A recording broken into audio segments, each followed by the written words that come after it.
I'm Leora Voss, 32 years old.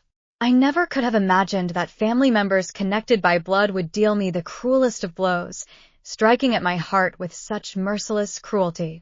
Last late autumn, my parents, accompanied by my older sister Talia, slammed a $20,000 bill onto the coffee table right in front of me. Every single expense meticulously itemized, from the rental fee for Talia's wedding venue and her custom-made wedding dress to the Caribbean honeymoon itinerary. It was as if I'd been born with the sole purpose of footing the bill for all of this. Clutching that thin yet unbelievably heavy bill, I couldn't help but curl my lips into an incredulous smile. Are you serious? Are you really trying to pull one over on me?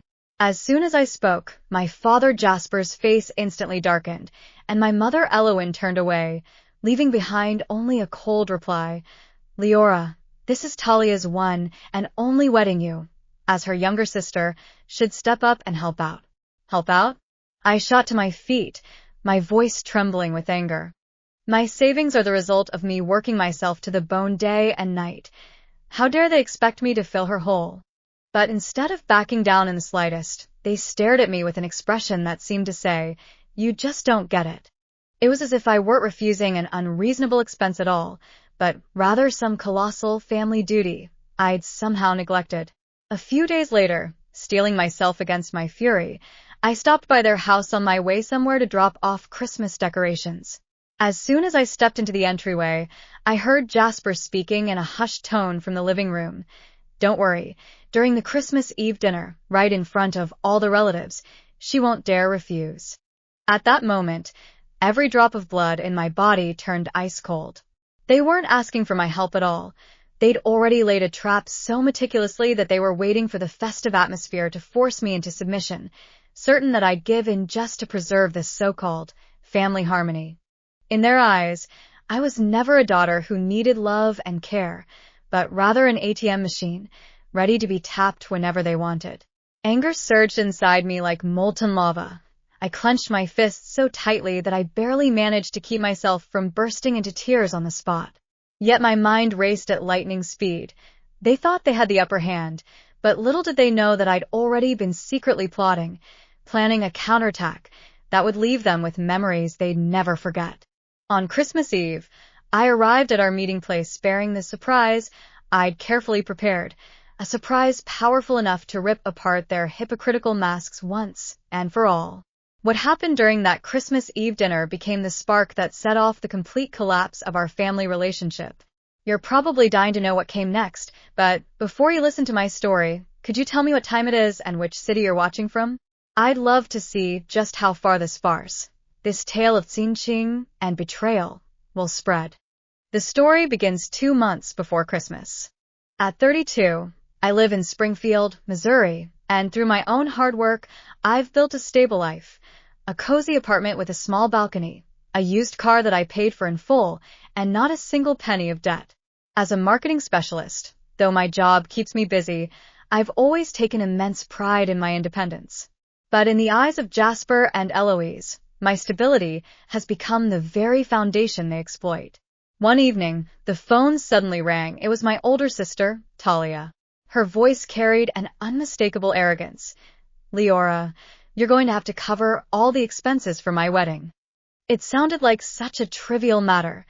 $20,000, covering the venue, the wedding dress, and the honeymoon. You're not married and don't have kids yet. It'd be a waste to let that money sit idle. Holding the phone in my hand, I felt completely frozen. She actually thinks I'd just casually foot the bill for her dreams? Don't even dream about it, I said, my voice icy, and without a hint of hesitation. This isn't my responsibility. On the other end of the line, Talia let out a sneering laugh, her tone dripping with mockery. You're really cold-blooded. Won't even help your own sister. Then, with a sharp click, she hung up. I sat on the sofa, seething with rage, feeling as though I'd been reduced to nothing more than a tool they could toss around at will. A week later, summoning all my courage, I went over to Jasper and Eloise's house to help set up the holiday decorations. Just as I was carrying a box of ornaments toward the attic, I heard Talia's voice coming through the speakerphone from the living room, and on the other end was Jasper. We'll wait until after Christmas dinner. right in front of all the relatives, and bring this up, Jasper said, his tone unnervingly calm, yet utterly confident. In full view of everyone, no matter how reluctant she might be, she'll have no choice but to agree. I suddenly stopped dead in my tracks. The box in my hand nearly slipped from my grasp, and my hands began to tremble uncontrollably. They weren't negotiating with me. They were plotting behind my back, scheming against me. I'd helped them before. I'd paid for Alohan's car repairs and even covered part of Jasper's medical expenses. But this time, they actually planned to force me, through such a despicable trick, to pay an enormous bill that had nothing to do with me at all. Holding my breath, I quietly slipped out, my mind in utter chaos. Talia's entitled demands were never accidental. They were deeply ingrained in her selfish nature, a trait nurtured over the years by Jasper and Alohan's constant indulgence. From childhood until now, Talia has always been the family's little princess. Whenever she wanted new clothes or extra pocket money, Jasper and Alohan would always grant her wishes. As for me, I've had to work odd jobs during summer vacations just to afford the things I really wanted. Jasper and Eloise have never once acknowledged my efforts. Instead, they've consistently showered Talia with praise while placing all sorts of harsh demands on me. Now, they've even joined forces to plot against me, all just to throw a lavish wedding for Talia. But I don't even want to attend that wedding. The more I think about it, the angrier I get. I'm not their private property, let alone some ATM machine they can just withdraw from whenever they please. I've put so much effort into building my own life, enduring countless late nights at work, painstakingly saving every single penny. I simply can't let them ruin it all like this. That night, I sat at the kitchen table, staring at the bank statement lying before me. Every single number on that statement was the fruit of my hard work and dedication. Talia has a freelance job. Although she always complains about earning too little, her fiancé earns quite a bit, and together, they could easily afford to cover the wedding expenses themselves. Why should her wedding become my burden? Just thinking about Talia's smug, self-assured smirk, convinced that I'd eventually give in, makes me feel utterly sick. I'll never again let them bully me. I've got to find a way to protect my money, my life, and my dignity. They think they can force me into submission at the Christmas dinner, but I'm tired of their games already. What I need isn't just a simple no. I need a full-blown rebellion, one that makes them understand once and for all. I'm no longer their backup option. By mid-December, I'd made absolutely sure I was ready for a total transformation. For years, I'd been backing down, letting Jasper, Eloise, and Talia treat me like their personal ATM. And now, their latest plot to corner me at the Christmas dinner has finally been the last straw. I'll never again fund Talia's wedding, let alone allow them to control my life. It's time I took back the reins of my own destiny. First, I cut off all financial ties with Talia. Several years ago, when Talia ran into trouble, I gave in and opened a joint bank account with her, helping her pay rent and cover car repairs. Looking back now, that was truly the biggest mistake I've ever made in my life. She never paid me a single penny in return. Every time she'd brush me off with "I'll pay you next month," only to immediately splurge the money on designer handbags and high-end restaurants. I immediately called the bank and requested that the joint account be closed. "Are you sure you want to close it?" "Once it's closed, it can't be reopened," the teller cautioned me hesitantly. "I'm absolutely certain," I replied firmly. The moment I hung up the phone, I felt as if a huge weight had finally been lifted from my heart. I also canceled the automatic deduction for the phone bill that I'd been paying for Talia. That move felt like cutting off a chain that had been weighing me down for years. From now on, my money belongs entirely to me. I'll never let Talia touch a single penny again. Next, I sat down at my desk and wrote a letter. I wanted this letter to serve as my manifesto. Clear, direct, with absolutely no room for ambiguity. As I typed each word carefully, I made it perfectly clear. I'm not going to pay a single cent toward Talia's wedding, no matter whether it's for the venue rental, the wedding dress, or the honeymoon. In the letter, I spelled out just how unfair their demands were, how I'd painstakingly saved up all this money through my own hard work, and how I have every right to live my own life, and to refuse being their ATM. Once I'd finished writing, I printed out the letter, folded it neatly, slipped it into an envelope, and tucked it safely into my bag. My plan is simple. At the Christmas dinner in December, I'll hand this letter to Talia right in front of all my relatives. They've been trying to force me into submission by playing on family ties and public opinion, but I'm going to shatter their illusions in the most straightforward way possible. As Christmas draws nearer, I've rehearsed endlessly what I'll say that day. I'm not nervous at all. Instead, I feel a determination unlike anything I've ever known. Over the years, I've repeatedly stifled my own discontent and made endless concessions just to maintain what they call family harmony. But all I've gotten in return is their relentless exploitation, growing more demanding with each passing day. Now I finally realize that peace achieved at the cost of my dignity isn't worth a single penny. I can picture Talia's smug smile. I can hear Jasper's confident tone when he says, "She'll pay." And I can almost see Eloin's silent, approving nod. They thought I'd give in, right there, under the joyful glow of the holiday season and under the watchful eyes of our relatives. But they're wrong. This time, I'll never let them get away with it. I kept my plans tightly concealed, revealing not a single hint to anyone.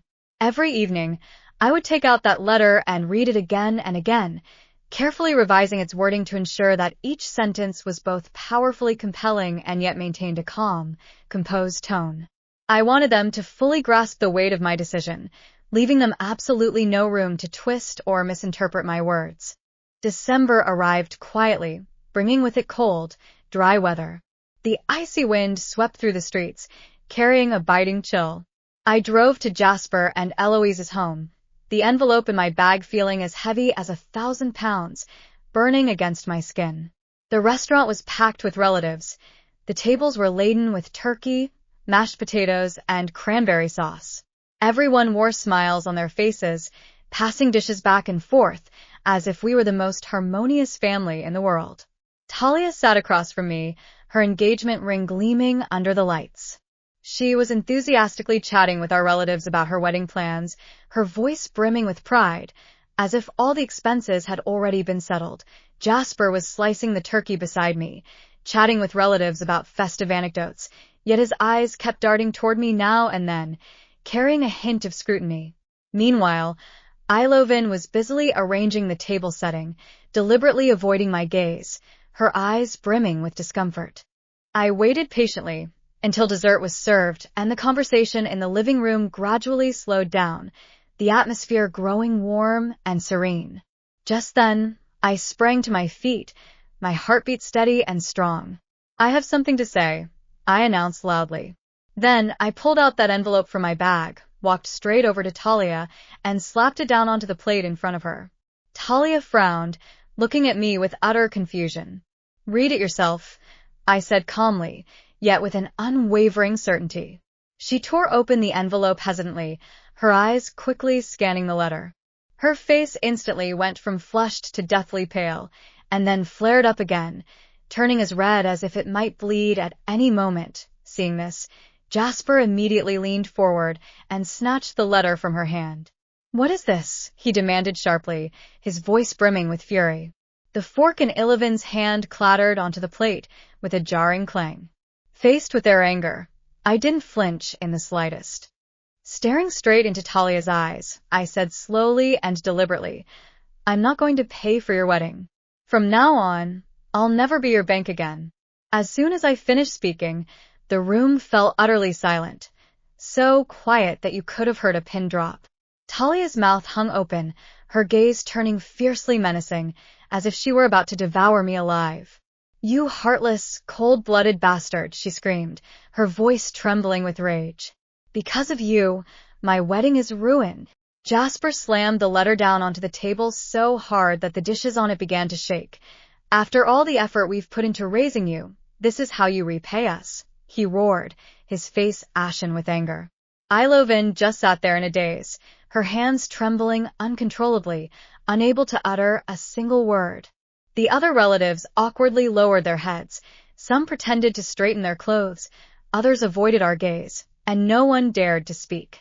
I'd expected this kind of reaction from them all along, but it didn't shake my resolve in the slightest.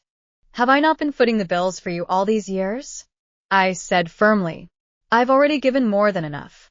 This is my bottom line. No one's going to cross it. Talia shot up from her seat, her voice dripping with venom as she accused me of ruining her happiness and called me ungrateful. Jasper chimed in from the side, endlessly harping on about family loyalty. Finally, Ilovin spoke up at last, her voice so faint it was barely audible, like a mosquito's hum. Leora, let's talk calmly. Don't let this escalate into a big fight. She pleaded. I shook my head, my voice cold as ice. There's nothing left to talk about. You've long since stopped treating me like family. With that, I grabbed my coat, turned around, and headed for the door. Talia's sharp, furious voice rang out behind me. You'll regret this. I'll never let you get away with it. Jasper was muttering under his breath, his tone laced with disappointment and anger. I didn't look back. One step at a time, I walked out of that suffocating home. The cold air outside hit me full in the face, jolting me instantly awake. My car was parked in the driveway. I'd said everything I needed to say.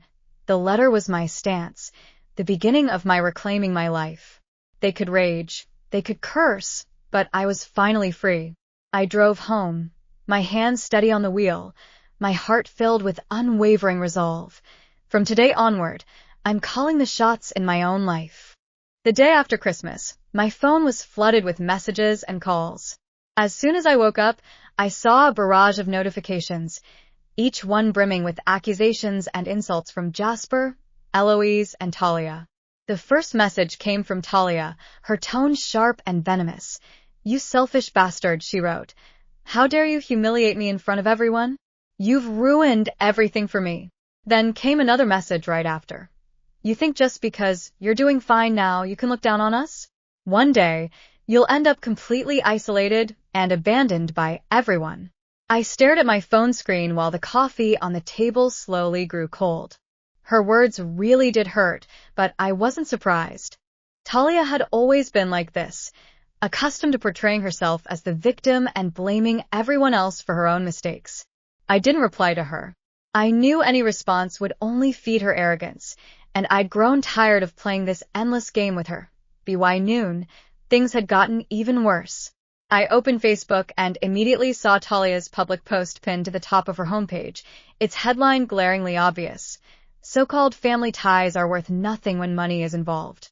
The post read, My own sister, Leora. She's thriving in life yet stands by and watches my wedding fall apart, refusing even to lend a hand. A sister like that is better off not existing at all.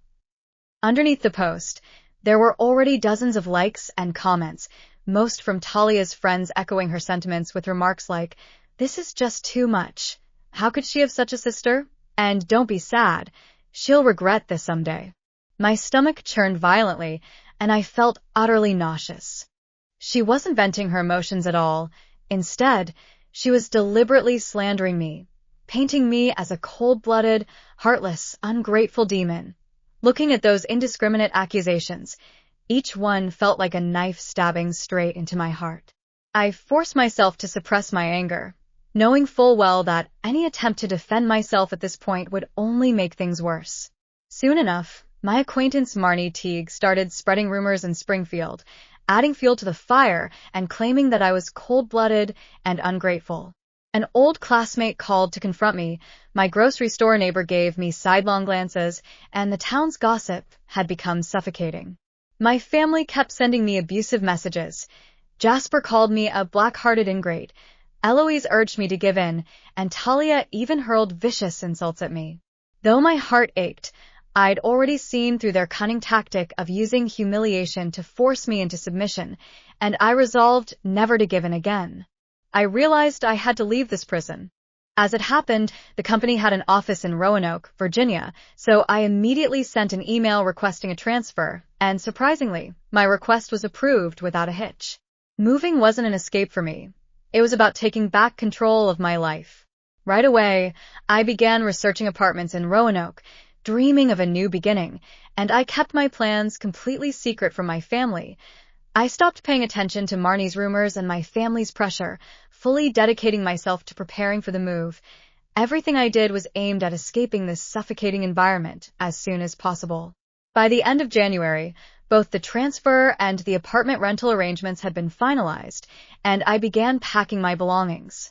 Each item I packed symbolized a step forward into a new life. Before leaving, I met up with my close friend Jude Hale, who'd been there through every moment of my ordeal under my family's oppression and had always stood firmly by my side, urging me to cut ties with them once and for all. "You deserve to live for yourself," he said, offering me tremendous encouragement. We hugged goodbye, and I carried with me a sense of hope for the future as I made the final preparations for the move. Not long after, I received an email that looked exactly like one from Talia, but signed by Jasper. The email contained a forged family fund agreement, demanding that I pay them $25,000 annually for their retirement, and it even falsely claimed that I'd already agreed to it. This despicable scam sends shivers down my spine. I immediately checked my bank account and, finding nothing unusual, consulted a lawyer. The lawyer informed me that the agreement was invalid and advised me to file for a restraining order. I submitted the application right away, not as an act of fleeing, but as an act of bravely defending my boundaries. Before leaving Springfield, I took one last look at the apartment where I'd lived for so many years, my heart filled with mixed emotions. How I'd once gone to great lengths to please my family, only to be met with betrayal and exploitation. I locked the door, handed over the keys, and drove away from this wounded city. In early February, I arrived in Roanoke. My new apartment was clean and tidy, and the view of the Blue Ridge Mountains felt like a promise of freedom. I quickly adjusted to my new job and new surroundings, and for the first time in years, I felt an unburdened sense of ease. Finally, I could live for myself. But these peaceful days didn't last long. Threatening text messages from a hidden number confirmed that Talia was behind it all. She'd even tried to sabotage my new job, spreading rumors that I'd falsified my qualifications. The manager called me in for a talk.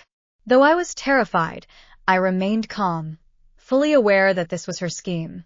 That evening, I dug out all my employment records and resolved to prove my innocence as soon as possible. No way was I going to let her trick work. I immediately called Jude, who told me the rumor had been spread by Talia through her fiancé's connections.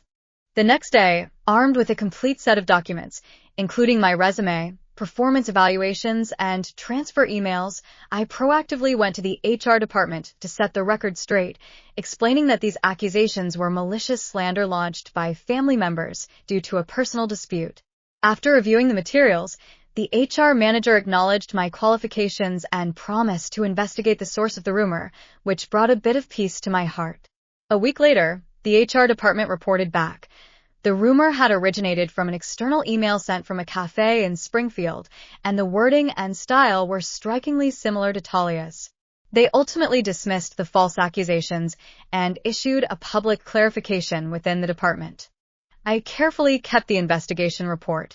Although I knew Talia wouldn't give up easily, it only strengthened my resolve to safeguard my new life. 6 months later, my cousin Serafina sent me a text message saying that our family wanted to reconcile.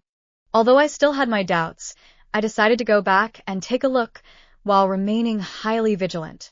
In August, I arrived at Jasper and Eloan's home. Serafina greeted me with obvious stiffness, and the atmosphere inside felt eerie. As expected, Jasper soon pulled out a notebook filled with detailed expense records and demanded that I pay monthly alimony, citing my responsibility to support them in their old age. Talia chimed in, accusing me bluntly of, obviously, being obligated to help out. In an instant, I realized this wasn't reconciliation at all. It was just another trap designed to extract money from me. Calmly yet firmly, I refused. "I'm not going to foot the bill for your lifestyle anymore." My refusal instantly ignited their fury. Talia screamed at me, calling me ungrateful and heartless. Jasper angrily accused me of shirking my family responsibilities, and Eloan kept pleading desperately.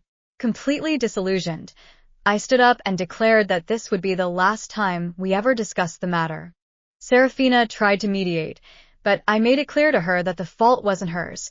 It was simply that her family had become far too greedy. I drove straight to the hotel, blocked Talia's number, deleted Jasper's texts, and Eleven's silence chilled me even more. Yet at the same time, it finally severed any lingering hope I'd had. Sitting in the hotel room, I thought about everything I'd given this family over the years. I'd always tried so hard to please Jasper and Eiloven, to win their love and approval, always naively hoping they'd see me as something more than just a resource they could exploit. But in the end, all my efforts were utterly futile. They'd never truly loved me. They'd only ever treated me like their ATM machine. The next morning, I checked out early and left the hotel, driving back to Roanoke. The moment my car pulled away from Springfield, I felt yet another weight lift off my shoulders. Springfield is my past, a chapter filled with pain and betrayal, and I can finally turn the page once and for all. I'm no longer running away. I'm bravely choosing my own path in life, choosing to stay far away from those who've hurt me. Returning to Roanoke, I was greeted by the familiar quiet and warmth. Here I have my job, my friends, and my new life. As I stepped into my apartment, set down my bag, and took a deep breath, I felt an overwhelming sense of relief wash over me. I faced my family one last time, then left them completely behind. I'll never go back. A year after leaving Springfield, I heard some news about them from Jude. Jude told me that Talia had been fired by the marketing firm where she'd worked for years. It turned out that her habit of spreading rumors and slandering her colleagues had ultimately come back to haunt her. A colleague discovered that Talia had deliberately spread rumors to discredit other coworkers in order to secure a promotion. After a thorough investigation, the company fired her without hesitation. When I heard the news, I wasn't happy. Instead, I felt a quiet sense of relief. Her lies and schemes had nearly ruined my career in Roanoke, and now she was finally paying the price for her actions. Maybe that's what people call karma. I knew once and for all that she could never hurt me again. The next day, I returned to Roanoke and put the past completely behind me. A year later, Jude told me that Talia had been fired by the company for spreading rumors to defame her colleagues, and she'd reaped exactly what she'd sown. After losing my financial support, Jasper and Eloise found themselves struggling to make ends meet and were forced to move into a dilapidated apartment. Though I felt a pang of sadness deep down, I knew full well that this was precisely the outcome they'd chosen for themselves. I no longer felt responsible for their lives. Jude also told me about Jasper and Eloise. Without my financial support, their lives have fallen completely into disarray. Their retirement pensions are miserably low, far from enough to cover even the most basic living expenses, such as groceries, utilities, and rent. To cut costs, they've had to sell their former home and move into a dilapidated little apartment on the outskirts of Springfield. They've even sold their old car, and now they're forced to walk or rely on public transportation every single day. When I heard all this, a flicker of guilt crossed my mind, but it quickly faded away. After all, this is the result of their own choices. Back then, they chose to side with Talia and endlessly squeeze me dry. Now they'll just have to face the consequences of those choices. I don't want them to suffer, but I'm under no obligation to fix their problems. I've already given them more than enough. In Roanoke, my life has been thriving. Thanks to my own hard work and outstanding performance, I've been promoted to senior marketing manager, a position that not only presents greater challenges, but also allows me to fully realize my professional aspirations. I love leading teams on projects. I enjoy brainstorming ideas together with my team members, and I relish seeing my own ideas come to life. Outside of work, I've made a circle of like-minded friends. On weekends, we hike together through the Blue Ridge Mountains, dine together at local restaurants, and share each other's joys, sorrows, and everything in between. My apartment is cozy and comfortable, filled with books and plants that I adore, as well as countless cherished memories from my time in Roanoke. I've finally found the life I've always wanted, a life lived for myself. And that feeling? It's utterly liberating and profoundly fulfilling. Looking back on my life, things have been thriving in Roanoke. I've been promoted to senior marketing manager, achieving professional fulfillment, and even meeting like-minded friends with whom I enjoy hiking and sharing life's moments on weekends. My apartment has been decorated into a warm and cozy haven, filled with cherished memories that are uniquely mine. I've finally begun living the life I've always dreamed of, free and happy, living fully for myself. Reflecting on all that's happened in the past, I've learned some profound lessons. When faced with people who keep taking advantage of you and hurting you, setting boundaries isn't an act of selfishness. Rather, it's a necessary way to protect yourself and ensure your own survival. My family treated my kindness as weakness and took my efforts for granted, constantly demanding more from me without ever considering how they could repay me. But learning to say no has allowed me to rediscover my inner strength and help me truly understand my own worth. Prioritizing your own mental health means bravely letting go of toxic relationships, even if the process brings pain and reluctance. I used to think that family meant unconditional responsibility and self-sacrifice. But now I've realized that true family should be built on mutual respect and mutual support, rather than one-sided exploitation and demand. The process of cutting ties with Jasper, Eloise, and Talia was incredibly difficult, and I went through a lot of pain and struggle, but it was the only way for me to protect my inner peace. I hope my story resonates with those who are facing similar challenges. Remember, you're not alone, and there's nothing wrong with choosing yourself and protecting yourself. Thank you to everyone who has followed me on this journey. Thank you for listening and supporting me. Your encouragement means the world to me. I'd love to hear your thoughts and stories in the comments. Have you ever had to set boundaries with your family? How did you muster the courage to prioritize your own feelings and life? We'd love to hear about your experiences. Let's share, connect, and grow together.